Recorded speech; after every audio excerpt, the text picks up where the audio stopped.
بسم اللہ الرحمن الرحیم۔ السلام علیکم ورحمۃ اللہ وبرکاتہ۔ عابد راج چینل کی طرف سے آج میں 2 اسم اعظم آپ کو بتاؤں گا۔ آپ نے ان کو جتنا ٹائم میں بتاؤں گا اتنا پڑھنا ہے، اس کا آپ کو بہت زیادہ فائدہ ہوگا اور آپ چند ہی دنوں بعد دیکھیں گے کہ آپ کو فائدہ نظر آ رہا ہوگا۔ اس سے پہلے میں اپنے تمام دوستوں سے گزارش کروں گا کہ اس چینل کو آپ سبسکرائب کر لیں، بیل آئیکن پہ کلک کر لیں تاکہ ڈیلی آپ کو ایسی اچھی ویڈیو مل سکیں۔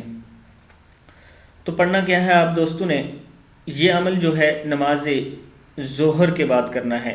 کون سی؟ نماز ظہر کے بعد آپ نے یا غفور یا مالکو اول آخر 11 مرتبہ درود شریف پڑھنا ہے اور اس کو 313 مرتبہ پڑھنا ہے۔ یا غفور یا مالکو یا غفور یا مالکو یا غفور یا مالکو یا غفور یا مالکو، ٹھیک ہے؟ یا غفور یا مالکو کتنی بار پڑھنا ہے؟ 313 مرتبہ، اور پھر لاسٹ میں 11 مرتبہ درود شریف پڑھنا ہے اور اللہ تعالیٰ سے دعا کرنی ہے۔ انشاءاللہ آپ کے مسائل حل ہوں گے۔ آپ یہ عمل کرتے رہیں، انشاءاللہ بہت جلد آپ کو خوشخبری ملے گی۔ جو بھی کام آپ کے پھنسے ہوئے ہیں یا کسی مسئلے میں پھنسے ہوئے ہیں وہاں سے آپ کو چھٹکارا ملے گا اور انشاءاللہ آپ کا مسئلہ حل ہوگا۔ اس ویڈیو کو آپ نے آگے ضرور شیئر کرنا ہے۔ السلام علیکم ورحمۃ اللہ وبرکاتہ۔